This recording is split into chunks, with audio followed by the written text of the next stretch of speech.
इस वीडियो में मैं आपसे बात करूंगा फाइनली आज एनएचएम विभाग की ओर से आज और एक और कैडर की एब्सेंट लिस्ट जारी कर दी गई है। यानी कि जैसा कि आप सभी को मालूम है, एएनएम एग्ज़ाम के लिए दस्तावेज सत्यापन है वो 26 और 27 नवंबर को आयोजित हुआ था और इन 2 दिनों में जो कैंडिडेट एब्सेंट रहे हैं उनकी लिस्ट जारी हो चुकी है। टोटल 45 कैंडिडेट है। इनको कब आना है, क्या क्या लेके जाना है, कहाँ पर आना है, उसके बारे में चर्चा करूंगा। ये पीडीएफ आपको हमारे टेलीग्राम चैनल पर देखने को मिलेगी, जिसका लिंक नीचे डिस्क्रिप्शन में दिया हुआ है। आप देख सकते हैं जिस तरह से विभाग द्वारा डॉक्यूमेंट वेरिफिकेशन जिस तरह से बहुत तेज प्रक्रिया से किया जा रहा है, ऐसा लग रहा है कि रोजगार मेले में आपको नियुक्ति मिल सकती है। अब देखो, आपने देखा होगा सीएचओ का भी चल रहा है, जीएनएम का भी चल रहा है। तो अभी एक बार डॉक्यूमेंट वेरिफिकेशन कंप्लीट होंगे, उसके बाद एब्सेंट कैंडिडेट की भी लिस्ट आ जाएगी।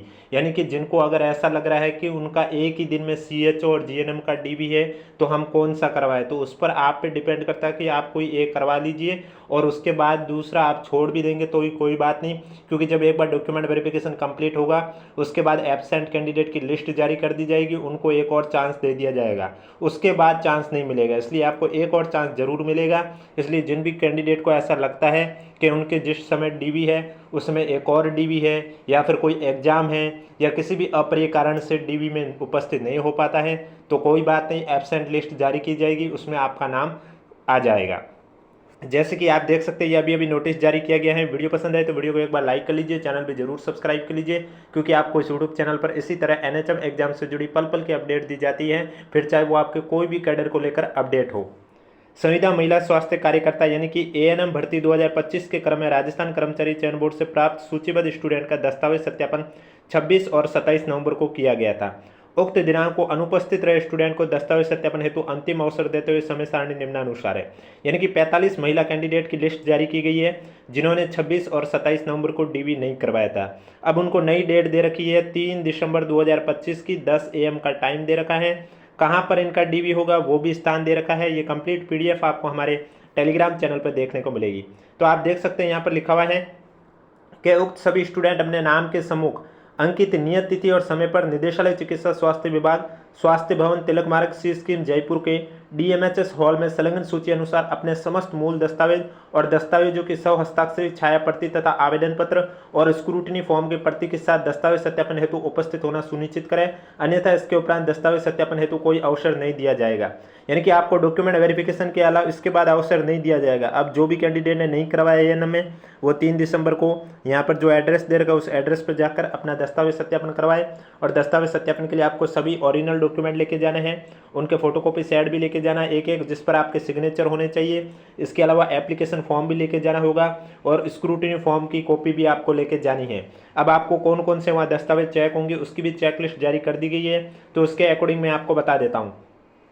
देखो, आपकी चेकलिस्ट कुछ इस तरह से होगी। जब आपका डीवी होगा, यहाँ आपके टीम नंबर लिखे होंगे, यहाँ डेट दे रखी होगी, यहाँ पर आपके एप्लीकेशन नंबर लिखे होंगे, यहाँ पर आपके रोल नंबर होंगे, यहाँ पर कैंडिडेट का नाम होगा, यहाँ पर डेट ऑफ बर्थ होगा, यहाँ पर आपकी जो डेट है, एज है 1/1/2026 में कितनी है वो लिखा होगा, यहाँ कैटेगरी लिखी होगी और यहाँ पर आपके होम डिस्ट्रिक्ट लिखा होगा।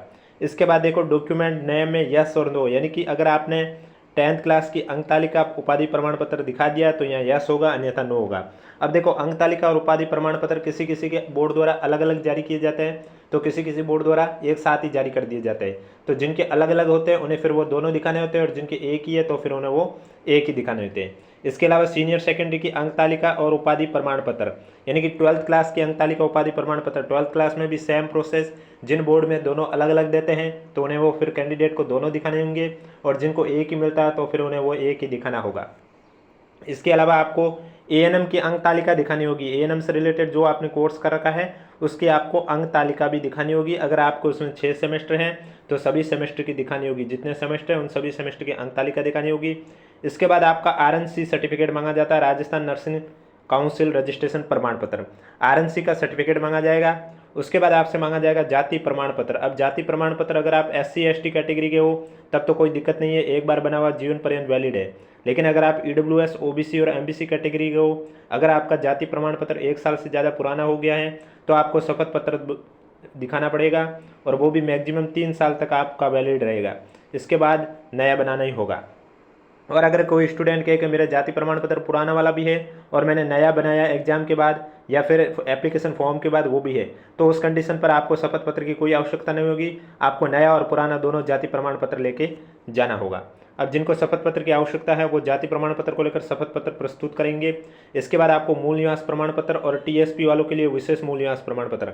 अब देखो, आप राजस्थान के निवासी हो, ये प्रूफ करने के लिए मूल निवास प्रमाण पत्र चाहिए होता है और ये एक बार बना हुआ जीवन पर्यंत वैलिड रहता है। फिर चाहे आपका 10 साल पहले बना हो या 15 साल पहले बना हो, फिर चाहे आप किसी भी कैटेगरी के हो, चाहे आप एमबीसी कैटेगरी से हो, चाहे एससी कैटेगरी के हो, चाहे एसटी कैटेगरी के हो, चाहे ओबीसी कैटेगरी के हो, चाहे ईडब्ल्यूएस कैटेगरी के हो। उसके बाद आपको टीएसपी वालों के लिए और शहरी क्षेत्र होने का वहाँ को प्रमाण पत्र प्रस्तुत करना होगा। उसके बाद चरित्र प्रमाण पत्र।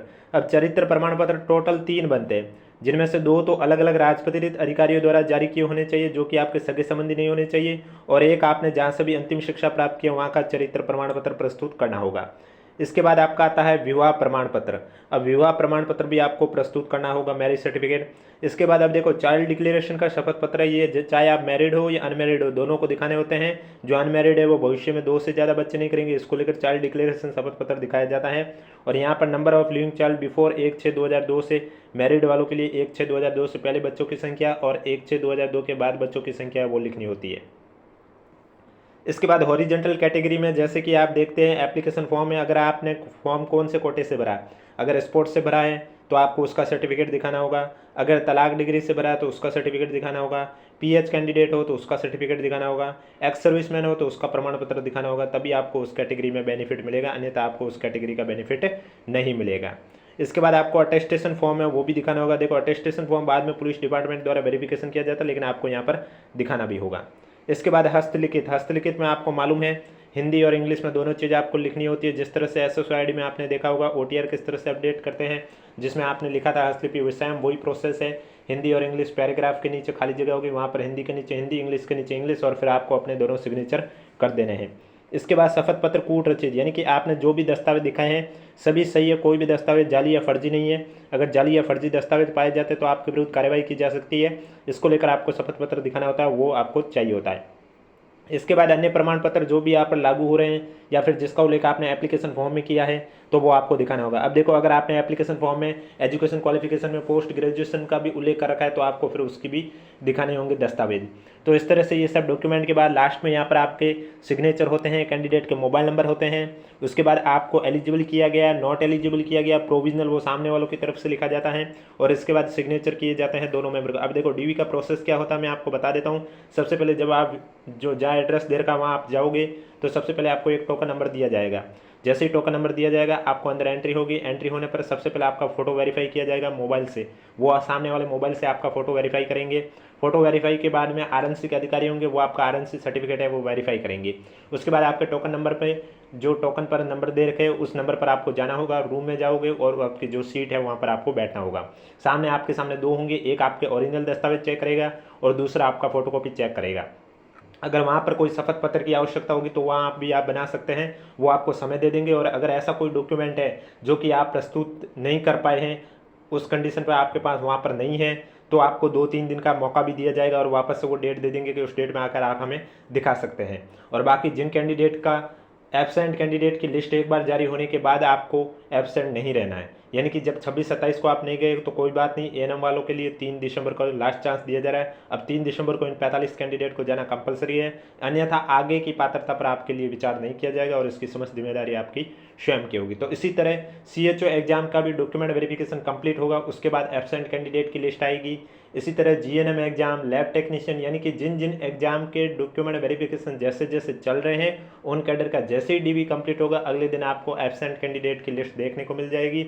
इस तरह से अब तक 4 कैडर के एब्सेंट कैंडिडेट की लिस्ट जारी हो चुकी है, जिनमें से 3 कैडर की कल जारी हुई है और आज ANM की जारी हो गई, क्योंकि इन 4 कैडर का एक बार दस्तावेज सत्यापन है वो कंप्लीट हो चुका। अब कोई भी डाउट है तो नीचे कमेंट बॉक्स में पूछिए।